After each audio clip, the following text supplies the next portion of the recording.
Precisamente a esta hora, a las 9 de la mañana, debía estar comenzando una reunión en el Ministerio de Educación entre la Asociación Dominicana de Profesores y el Ministro de Educación. En horas más tempranas se supone que la Asociación Dominicana de Profesores se iba a reunir para tomar la decisión si asistía o no a esta reunión de las 9 de la mañana. Eduardo Hidalgo fue dado de alta ayer de un tema relacionado con su presión cardíaca, fue internado en Sedimá, pero le dieron de alta ayer. Se entiende que el gremio de los maestros está en una presión muy fuerte en este momento, sobre todo después de la decisión del Ministerio de Educación de designar a los 18 directores regionales como corresponde, luego de haber examinado exhaustivamente las competencias de los mismos, sus calidades, su historia, de haber completado cuadros y de haber exámenes para determinar la calidad para el desempeño de sus funciones. Un director regional es una especie de gobernador, es una especie de ministro de educación provincial o regional, y esto, por supuesto, le da autoridad para tomar decisiones incluso de carácter administrativo. Es también una especie de delegación del ministro de Educación de autoridad para realizar gestiones tanto educativas, pero también administrativas. Bueno, sí, entendiendo la buena administración del Estado, ¿en base a qué? A unas directrices amparadas en las leyes, en los reglamentos y amparados también en la descentralización, que es conveniente a toda buena administración del Estado, porque no debe una sola persona concentrar toda la responsabilidad ni cargar sobre sus hombros todo el trabajo, porque ni lo puede hacer, ni lo resiste, ni es saludable. Además, de esa manera se elimina la discrecionalidad. Y yo creo que ahí es que está el punto de discordia, porque el grupo que hoy controla la ADP, que curiosamente es del mismo partido de gobierno, del partido del ministro, por demás incluso de la facción que es leal al presidente de la República, lo que quiere es mantener los privilegios viejos del pasado, de tener ese poder de discrecionalidad para prometerle ascensos a diversos amigos y compañeros de causa, y entonces eso da poder político, eso da influencia. Entonces, eso es lo que se debe erradicar de la administración pública, y si por lo menos ha empezado en educación, que tiene unos reglamentos y unas leyes muy claras, pues qué bien, eso debe ser aplaudido. Y por eso la directiva actual de la ADP, Fausto, se ha encontrado de frente con la mayor parte de la sociedad organizada. Así es. Organizaciones, educadores, juristas que han opinado, dando apoyo al ministro Andrés Navarro y criticando el hecho de que la ADP recurra ya a esa práctica inveterada de paralizar la docencia, que perjudica a los sectores sociales de menor ingreso en la población, que es la que acude a los servicios públicos. Mira, emitió un documento este fin de semana la Fundación Institucionalidad y Justicia, FINJUS, dándole su apoyo al ministro de Educación y además certificando o avalando que el proceso de selección por parte del ministerio de los directores regionales es como manda la ley. Y luego también emitió una declaración el Consejo Nacional de la Empresa Privada, CONEP, igualmente avalando la decisión del Ministerio de Educación sobre la designación de estos directores regionales. Y la mayoría de los medios de comunicación que han editorializado sobre el tema le dan el apoyo, en este caso, al ministro. Le han dado el apoyo. Yo creo que los líderes, sean políticos o gremiales o de cualquier entidad, deben saber entender los escenarios. Y este no es un escenario propicio para el profesor Eduardo Hidalgo, que preside la ADP, ¿verdad? Y que él no puede tampoco arrastrar a todo el gremio hacia sus intereses personales o grupales, porque yo estoy seguro que no es cierto que la gran mayoría de educadores está de acuerdo con eso. No, de ninguna manera. Ni siquiera todas las corrientes que hacen vida dentro de la ADP, porque ahí hay varias corrientes con diversas líneas de pensamiento. En algunos casos, con la instalación de los nuevos directores regionales, hubo violencia. En Cotuí hubo algunos amagos y hubo que militarizar incluso la dirección regional, y en San Pedro de Macorís también los hubo. ¿Por qué? Porque los directores regionales en esos casos también se resistían a instalar, a que llegaran los nuevos funcionarios. Como si fuera una propiedad privada. Exactamente, entonces hay una rebelión frente a la autoridad en este caso, y de verdad que es lamentable lo que estamos viendo. El Partido de la Liberación Dominicana se entiende que debía discutir esta cuestión, el comité político del PLD. Yo ni siquiera creo que el comité político, yo creo que debe llamar a capítulo las autoridades, el mismo secretario general, el presidente del partido, llamar a capítulo al profesor Hidalgo, y incluso en la Cámara de Diputados, porque era diputado. Él no puede boicotear la labor, incluso de su propio gobierno, eso es absurdo. Bueno, estas cosas antes se veían, y el Partido de la Liberación Dominicana, que no estaba en el gobierno, decía que esas eran cosas exclusivas del Partido Revolucionario Dominicano. O del Partido Reformista. O del Partido Reformista. Que los partidos de los demás eran un desorden, y que ellos sí tenían disciplina y autocontrol y que institucionalidad. Entonces, bueno, están demostrando lo contrario en este caso. Está ocurriendo exactamente lo mismo que había ocurrido en el pasado, en donde gremios o instituciones dominadas por un mismo partido, por cuestiones internas, se peleaban y destruían instituciones. En este caso, obviamente, están tratando de afectar la gestión del ministro de Educación, Andrés Navarro, y obviamente que también hay un pugilato, porque una de las cosas que probablemente estarían presionando por esta vía sería la salida del ministro de Educación. Eso es lo que uno entiende que podría estar ocurriendo. Bueno, pero yo no creo que lleguen o sea, que logren eso, porque eso sí sería triste que por un funcionario querer trabajar como manda la ley, que entonces se le castigue obedeciendo a presiones politiqueras de grupos. Eso sí sería una tragedia para la institucionalidad del país. Y por otro lado está el tema de la dedicación de recursos por parte del Estado Dominicano al sistema educativo. Cada vez que el ADP paraliza las actividades docentes, el país pierde aproximadamente 500 millones de pesos. Ese es el cálculo que se publicó la pasada semana como un estudio hecho por Acción por la Educación Básica, EDUCA. Y ese es el costo económico, pero eso conlleva atraso en el desarrollo de los programas de estudio. Deberían obligar a los docentes, porque bien que se ha atendido su reclamo de aumento de salarios. En este momento yo creo que tienen una situación buena los educadores del sector público. Deberían obligarlos a que completen esas horas, porque esa programación, ¿verdad?, de los diversos cursos no está hecha por capricho. Se supone que tiene un tiempo para agotar el desarrollo de los contenidos y el repaso y cualquier laguna que tengan los estudiantes, lograr corregirla. Entonces, no pueden darse el lujo de echar a perder días de clases, horas, porque eso ya conlleva un problema de entorpecimiento del cumplimiento de ese calendario. Claro. Pero además, ¿quién ha dicho que el ADP tiene que gobernar y tomar la decisión sobre quiénes pueden ser los directores regionales? No, claro que no. Pero que yo insisto, ni siquiera el ADP es un grupo ahí. Que hay que negociar y que hay que... la cuestión es,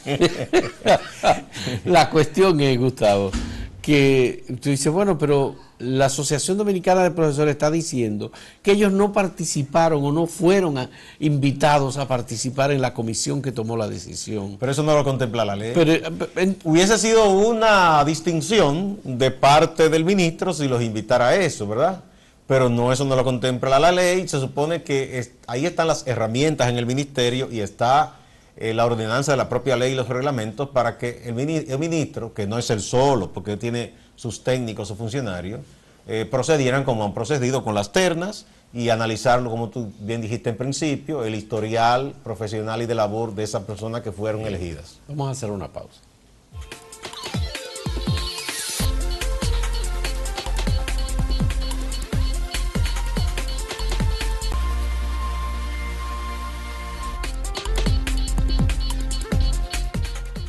Esta noche fue la noche de los premios Oscar, los premios del cine de la Academia de Artes Cinematográficas de Hollywood. No había ninguna película dominicana. No llegaron al final, ninguna de las películas dominicanas. Bueno, es interesante para América Latina, hubo varios premios interesantes. Guillermo del Toro, mexicano, excelente director, que ya había ganado otros premios, ganó el premio a Mejor Director, entre otros premios con su película Las Formas del Agua. Pero también la película ganó como mejor película. Como mejor película, etcétera. El único premio que no ganó, entre los cuales estaba nominado, fue guión original, que lo ganó la película Get Out, que por cierto recomiendo esa película. Una excelente película, no comercial, es de esos cine... alternativo. Sí, cine alternativo, experimental, pero muy buena película. O cine independiente, como le dicen. Get Out, yo recomiendo que la vean. Guillermo del Toro y otros de los que estaban presentes, latinoamericanos, como Derbez, Eugenio Derbez, hicieron mención a problemas que afectan al mundo en estos momentos y particularmente a personas en su condición. Él es migrante, Derbez es migrante, Salma Hayek es migrante. Y se refirieron a eso por la situación difícil que están viviendo los migrantes en muchas partes del mundo, por esta corriente que hay de ese nacionalismo mal entendido y lo que se quiere construir muros, expulsar masivamente a las personas, ese odio que se ha generado contra las personas extranjeras y todo esto en muchos países, y los gobiernos que están surgiendo, gobiernos con ideas extremistas de la derecha. Entonces se refirieron a eso. También ganó Chile con una película que ha sido también muy elogiada, Una mujer extraordinaria. De hecho, tanto el presidente electo Piñera como la presidenta Bachelet se refirieron contentos. En México hubo fiesta anoche por Guillermo del Toro. Fíjate que los mexicanos en los últimos años han ganado un sitial de mucho respeto. Bueno, se han ganado los premios Óscares en las mejores posiciones. Dirección. En la dirección, por ejemplo, González Iñárritu, que es excelente director también. Que es un excelente director, se ganó un Oscar como mejor película. Gravity creo que fue la película. Sí. Y Revenant, que es una película en la que finalmente Leonardo DiCaprio ganó un Oscar, fue dirigida por un director mexicano también. Qué interesante, ¿no? Importante porque se refirieron a este tema del asunto de esa situación de esas xenofobias que se está expandiendo, el ultranacionalismo y esas cosas, el odio a los migrantes, que es una peste, eso está azotando al mundo en estos momentos, mucha gente confundida. Y se refirieron al tema que también han estado denunciando las mujeres en el mundo del espectáculo, del acoso sexual y el abuso sexual, que era un tema que se manejaba como en secreto y las mujeres decidieron dar un paso. Y los hombres que se refirieron al tema las apoyaron anoche y las otras mujeres también volvieron a tocar el tema, ¿no? En el caso de Chile, Gustavo, que ganó ahora a Mejor Película Extranjera con Una mujer extraordinaria, hay que recordar que no es la primera vez que le toca a Chile. No. Los chilenos han hecho también muy buen cine en Sudamérica. Hay una película de un director apellido Larraín que ganó un Oscar por la película No, en la que Gael García Bernal es el protagonista de la película. Es sobre el referéndum que se hizo para 1991 para salir de la dictadura de Augusto Pinochet. Sí, fue un 91, fue en 91. 91 creo que se celebró. De manera que Argentina y Chile y México obviamente son países que tienen una industria cinematográfica importante, pero lo que hemos visto en los últimos años es cómo los mexicanos han conquistado la industria del cine norteamericano. Fíjate que hubo una Directores, época... actores, tú mencionaste a Salma Hayek, exactamente, Gael García Bernal, hay otros jóvenes también. Hubo una época de oro del cine en español cuando la Segunda Guerra Mundial, que bueno, Europa estuvo muy afectada y también Estados Unidos, entonces México, Brasil, Argentina desarrollaron mucho su industria cinematográfica. En esa época, actores, por ejemplo, como María Félix, se le ofreció un momento ir a Hollywood, pero querían que ella empezara como de nuevo por abajo. Y ella, orgullosa como era, y una mujer que no se doblaba ante nada, dijo, no, yo soy la reina en el cine español, ¿por qué voy yo a comenzar de abajo? No, señor.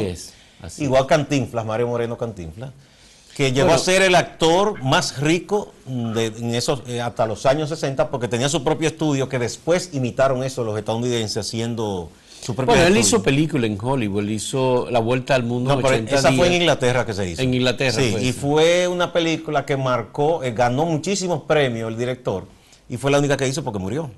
Entonces, él fue actor secundario premiado. Esa película inventó la figura de la estrella invitada, porque ese director, que había sido cámara en muchas películas, conocía a las grandes estrellas del cine. Ya. Entonces, por amistad, algunos casi sin cobrarle, como Frank Sinatra, hicieron pequeños papeles. Entonces, Pequeños papeles. como eran personas muy importantes, se inventó, para no poner uno más, estrella invitada. Ya. Porque no eran los protagonistas, Muy pero bien. una excelente película. Cantinflas Bueno, también hay que se negó decir, Gustavo, a entrar por debajo. Cuando lo contrataron, incluso en otra película llamada El Pepe, trabajó con Frank Sinatra, Ya. que no Ahora, fue muy exitosa. obviamente hay que decir que el cine mexicano es un cine de una grandísima tradición, que tiene grandes directores, muy importantísimos actores, con mucha identidad, por supuesto, pero que México recibió también el influjo de personas como Luis Buñuel, Los españoles que tiene se asilaron en México. una parte del cine mexicano, de algún modo, está influido Un por cine la presencia de Luis Buñuel. con un alto concepto surrealista, estético, ¿no? exactamente. Sí, definitiva. La época mexicana de Luis Buñuel es una época Muy buena. muy buena. Para que tú ¿cierto? veas, luego entonces, por esa cosa politiquera, populista, se crearon unos fondos y a cualquiera le daban dinero. Y entonces cayó, le llamaban despectivamente los buenos cineastas mexicanos. Hubo muchos cines de ficheras. Cine así barato, que hacían una serie. Entonces eso desacreditó mucho el cine en México y los mejores migraron. Pero aún así siguen haciendo buen cine. Ah, no. Yo creo que Ellos se reencontraron con la calidad a finales de los 80 y un buen cine experimental y en otros países del mundo han estado triunfando. Pero quería llamar la atención por el hecho de que en este premio esos actores y actrices tocaran esos dos asuntos fundamentales en estos momentos: el acoso sexual, el abuso contra las mujeres y esa ola de odio y xenofobia que está azotando al mundo, que es y que nosotros no escapamos de eso, ¿eh? Así es. Hacemos una pausa.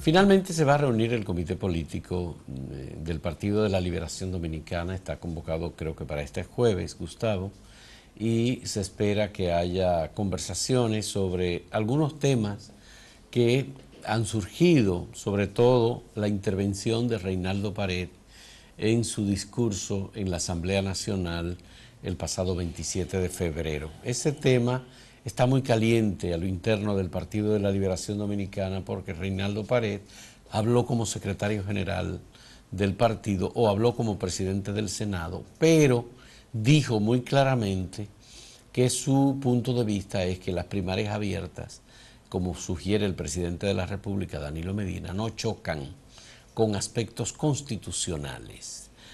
No solamente Finjus, sino también que otras instituciones y dirigentes políticos le han caído arriba a Reinaldo Pared. Sí. Uno no sabe si al final este tema va a ser discutido. El presidente del partido es Leonel Fernández, entiende completamente lo contrario de lo planteado por Reinaldo Pared en ese discurso. O sea que ahí tenemos claramente un enfrentamiento entre el presidente del partido y el secretario general. Mire usted. Se supone que este tema deberá ser parte de la agenda del comité político. Bueno, o ellos dirán que O ya no eso lo lo será. pasaron al Congreso. Lo que fue indelicado, y se le ha criticado a Reinaldo, es que en ese momento él estaba en su papel de presidente de la Asamblea Nacional, ni siquiera del Senado. O sea, él no debió hablar ahí ni como secretario general, ni como parte de una corriente en el PLD que tiene una concepción de lo que debe ser esa ley de partidos respecto a la primaria. Eso es lo que se le ha criticado, que no fue delicado. Ya. De alguna manera le estaba como dejando claro por dónde viene la cosa cuando se discuta ese proyecto de ley. Por lo menos él y quienes piensan como él ya se sabe lo que van a apoyar. Ya. Y por otro lado, Gustavo, yo no sé qué va a pasar finalmente. Estamos en marzo, estamos a 5 de marzo y el 18 de marzo es la convención para la elección de los dirigentes del Partido Revolucionario Moderno. Entonces, desde ya se está hablando que las nuevas revisiones que se han hecho al padrón de 520.000 o 522.000 miembros del Partido Revolucionario Moderno parece que han arrojado nuevos datos con muchas más dificultades y al final uno no sabe si se va a seguir posponiendo la convención o si la harán definitivamente. Mira, el 18 cuando de marzo. comenzó ese proceso, que en principio iba muy bien, todo muy armonioso, mucha gente se adelantó a celebrar, diciendo que eso demostraba que no era necesario una primaria abierta o tal o cual cosa. O usar el padrón de la Junta. O de la Junta, que los Sí. partidos sí podían. Yo siempre dije, vamos a esperar que eso concluya. Y no es porque sea el PRM, aquí todos los partidos tienen dificultades a la hora de ponerse de acuerdo sobre sus padrones internos y sobre sus elecciones internas. Eso no solo ha pasado en el PRM. Hay que recordar todos los escándalos en el caso del PLD con gente que repartió cheques. Ese señor que fue director de SEA, que tuvo en el escándalo ese de las tierras, que lo destituyeron. Sí. Y eso se presentó. Nosotros publicamos muchísimos cheques de 3,000, 2,000 pesos, 5,000. Y con eso dicen que él y otros llegaron al comité central en esas elecciones y ayudaron a otros a llegar al comité político. Entonces, igual, uno con otro denunciándose y acusándose en las internas cuando se iban a elegir los candidatos a síndico. Y en las elecciones que hubo el 13 de diciembre del 2015 hubo hasta muertos. Eso no se puede olvidar. No, claro. Sí, hubo 3 muertos en el PLD, 2 en Santiago y 1 en Barahona. Ya. Entonces esas cosas no se pueden olvidar. Entonces el PRM es parte de eso, de esa política. Entonces no era tan fácil que iban a salir, sobre todo un partido nuevo, y que todo iba a ser así lineal, tranquilo, armonioso. Bueno, a propósito... Para ellos es importante demostrar que así se puede, porque además es una organización nueva que debe formalizarse ya sin grandes conflictos. Ya. 2 actividades importantes el fin de semana. El lanzamiento de un movimiento político independiente encabezado por José Rijos e integrado por intelectuales y personas. Es un movimiento político independiente. Yo estoy un poco confundido porque ellos dicen que es un movimiento apartidista, pero que busca... ¿Pero por qué es que la gente le tiene tanto miedo al asunto de los partidos? Porque José Rijos siempre ha sido un político. Sí. Fue del partido reformista inicialmente, luego formó parte del Partido de la Unidad Democrática, pues fue el hombre mano derecha de Fernando Álvarez Bogar en un momento también, y luego ha formado parte de otras organizaciones, siempre ha sido un experto en asuntos que Fernando Álvarez Bogar hizo, sus seguidores tenían una característica, como él fue un hombre y es muy estudioso de la economía, todavía se mantiene al día y todo eso. Los mejores técnicos reformistas, con excepciones como el ingeniero Carán, que no estuvo a su lado, fueron leales a Fernando Álvarez. Él tenía una concepción de que las cosas debían ser más organizadas. Balaguer no creía en eso. No. Era un hombre que era día a día y de improvisación. No le gustaba hacer esos grandes planes. Y esa gente se fueron con Fernando Álvarez. Y entre ellos está, obviamente, José Rijos. Pero bueno, hicieron un acto de lanzamiento en el Hotel Lina, hubo mucha gente que estuvo allí, ellos produjeron un discurso, José Rijos produjo un discurso. Está Ramón Colombo, que fue el maestro de ceremonia de la actividad también. Porque son muy amigos, que es un periodista, activista de toda la vida.